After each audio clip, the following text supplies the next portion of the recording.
सत्तेच्या खेळात जर यशस्वी व्हायचं असेल तर एक गोष्ट नेहमी लक्षात ठेवली पाहिजे. आजच्या या माहितीच्या महापुरात सगळ्यात मौल्यवान गोष्ट कोणती असेल तर ती आहे लोकांचं लक्ष. चला तर मग आजच्या या विश्लेषणात आपण याच शक्तीच्या रहस्याचा उलगडा करूया. तर हा आहे पहिला आणि सगळ्यात महत्त्वाचा नियम. बघा, सामान्य माणसांच्या गर्दीत ना कधीच हरवून जायचं नाही. आपली ओळख, आपलं अस्तित्व लोकांच्या नजरेत भरलं पाहिजे. कारण सोपं आहे, जे दिसत नाही ते अस्तित्वातच नाही असं सरळ सरळ मानलं जातं. त्यामुळे स्वतःकडे लक्ष वेधून घेणं हे सत्तेच्या दिशेने टाकलेलं आपलं पहिलं पाऊल ठरतं. पण थांबा, केवळ प्रकाश झोतात राहून भागत नाही. खरी जादू तेव्हा होते जेव्हा आपण आपल्या व्यक्तिमत्वाभोवती एक गूढतेचं वलय निर्माण करतो. म्हणजे जेव्हा लोकांना आपल्याबद्दल नक्की काहीच कळत नाही, तेव्हाच ते आपल्याकडे एखाद्या चुंबकासारखे ओढले जातात. चला, यासाठी आपण इतिहासाच्या एका अशाच पानावर जाऊया जिथे एका स्त्रीने फक्त गूढतेच्या जोरावर संपूर्ण शहराला अक्षरशः वेड लावलं होतं. ही गोष्ट आहे 1905 सालच्या पॅरिसमधील आणि तिचं नाव होतं माता हारी.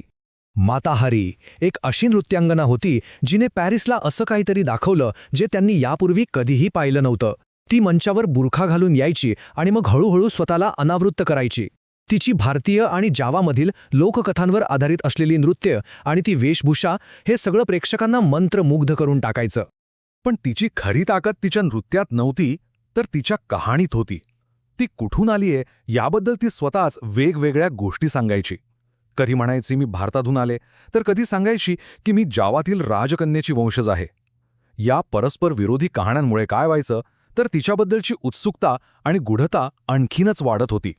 आणि गंमत म्हणजे यातच तिचं सगळं रहस्य दडलेलं होतं. माता हारी ही काही पूर्वेकडील गूढ वगैरे स्त्री नव्हती. तिचं खरं नाव होतं मार्गारिता झेल.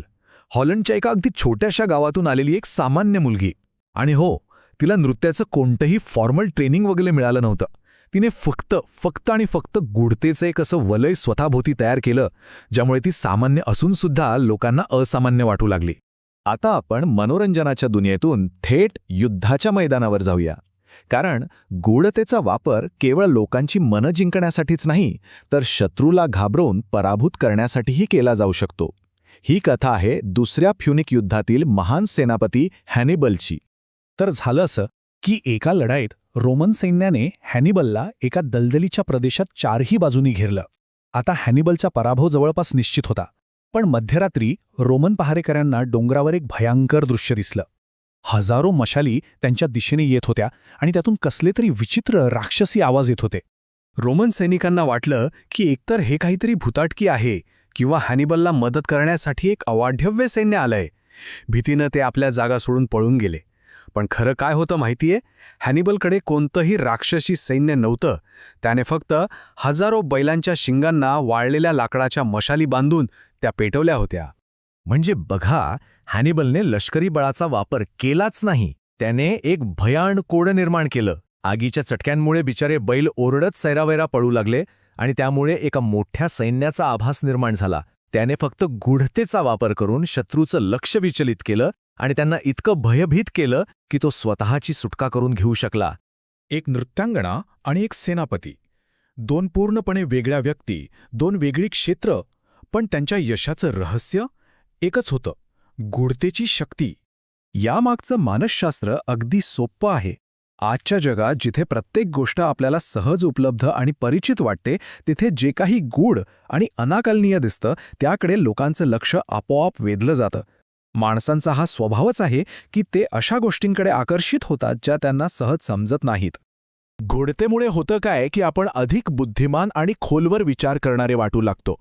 माता हरीच्या बाबतीत लोकांनी तिच्या कहाण्यांवरून कल्पनांचे इमले बांधले, तर हॅनिबलच्या विचित्र चालीने रोमन सैनिकांमध्ये अक्षरशः भीती निर्माण केली. गूढता आपल्याला इतरांपेक्षा नेहमीच एक पाऊल पुढे ठेवते.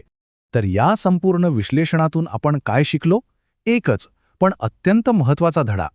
स्वतःबद्दल थोडी गूढता नेहमी कायम ठेवायची. लोकांच्या मनात आपल्याबद्दलची उत्सुकता जिवंत ठेवायची. आता प्रश्न हा उरतो की आजच्या या माहितीच्या आणि पारदर्शकतेच्या युगात आपल्या व्यक्तिमत्वाभोवती गूढतेचं वलय निर्माण करून सत्तेच्या या खेळाचे नियम स्वतःच्या फायद्यासाठी वापरायचे का? हा विचार करण्यासारखा मुद्दा आहे.